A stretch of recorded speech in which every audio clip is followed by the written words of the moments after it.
Hello and welcome to Fresh Faced One Shots. My name is Joey, And I'm Jacob. and today we are back with Batman: The Long Halloween, The Last Halloween. This is issue number 2 with art by Klaus Janson, my guy. Oh my god. Yes. Oh god, just insane. I love that. But yeah, here we go. This is issue number 2. This is Evidence, as it is titled.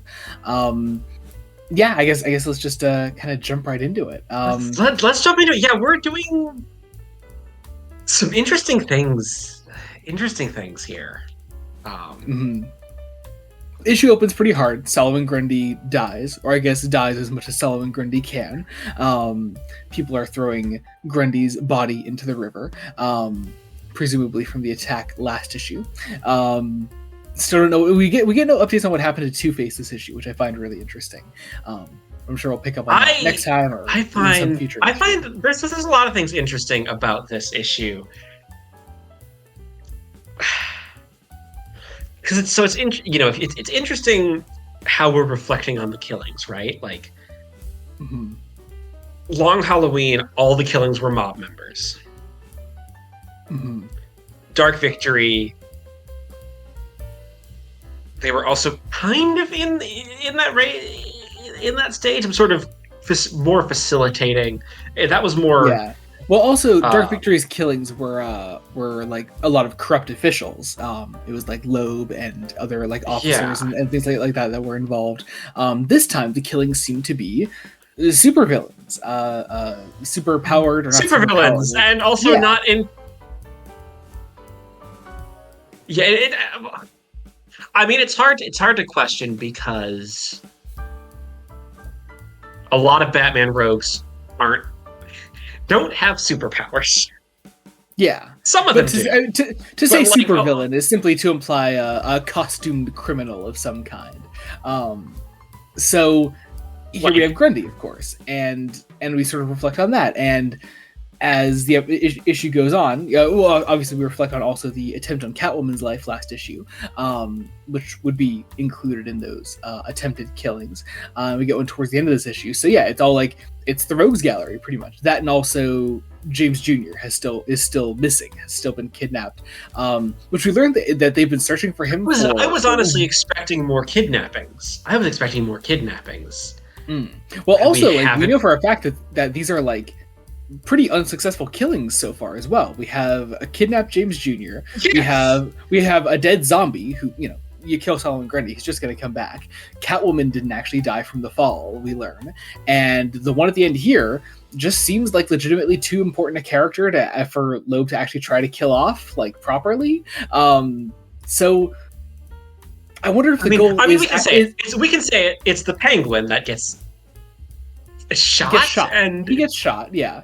And like, I wonder if we're not even trying to kill them this time around. I wonder if the goal is to do something else, especially given the way the issue ends here, and what ends up happening. I mean, the issue ends with let's try to frame Batman for these attempted killings. Like, let's So, which is, I think we're not. I think we're not just talking about a straight serial killer in this, as with Long Halloween and Dark Victory.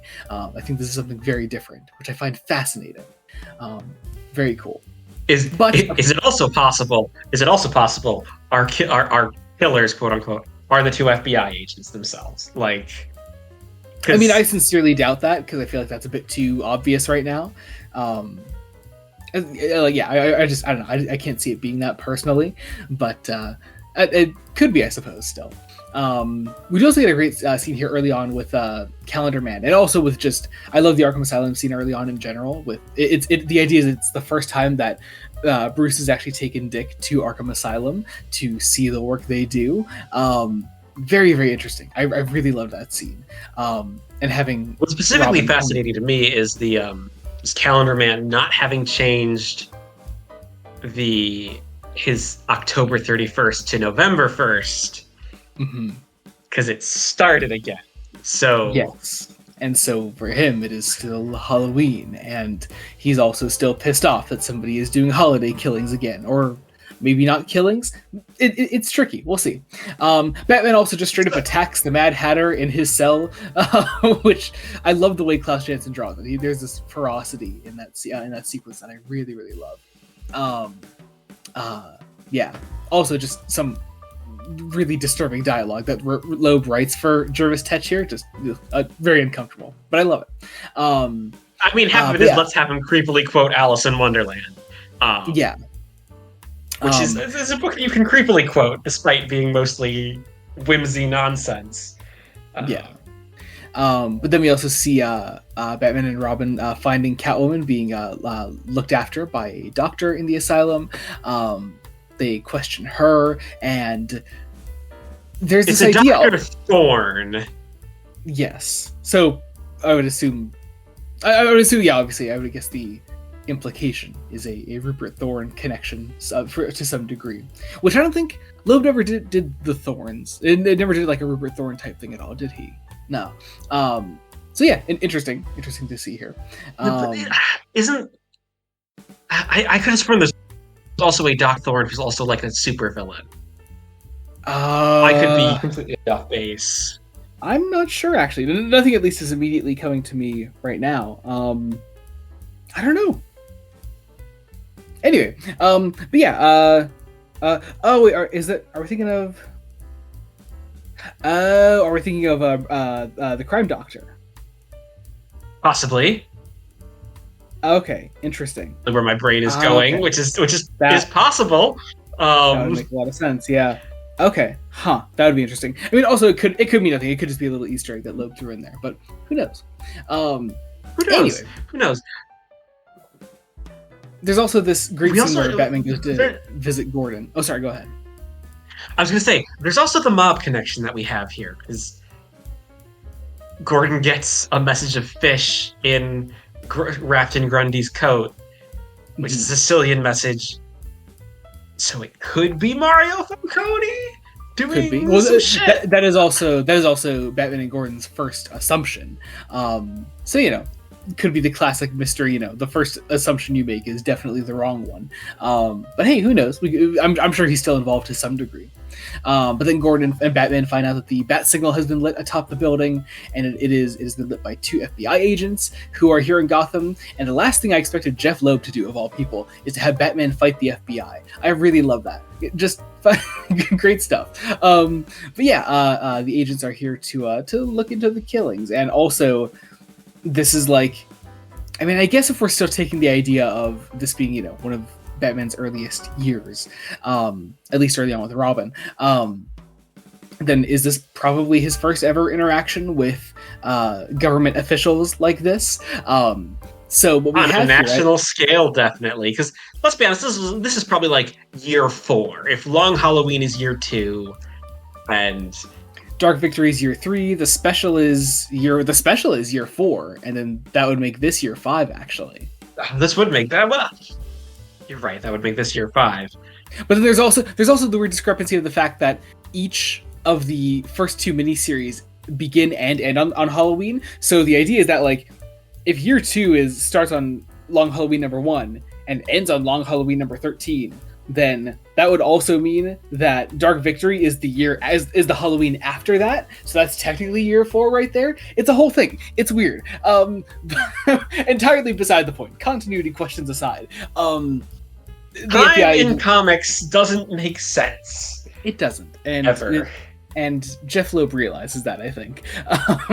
But what we end up getting here then is the FBI agents dropping off a clue leading Batman towards the Penguin, hunting the Penguin down, get this great chase sequence. Klaus Janson, being Klaus Janson, absolutely crushes the art here, ending in this great bit where the Penguin comes face to face with some supervillain thugs. Someone looks to be like a scarecrow mask, or 2 people look to be like scarecrow masks. They all look like they're in scarecrow masks, actually, now that I'm taking a better look at it. So is Jonathan Crane doing some shit?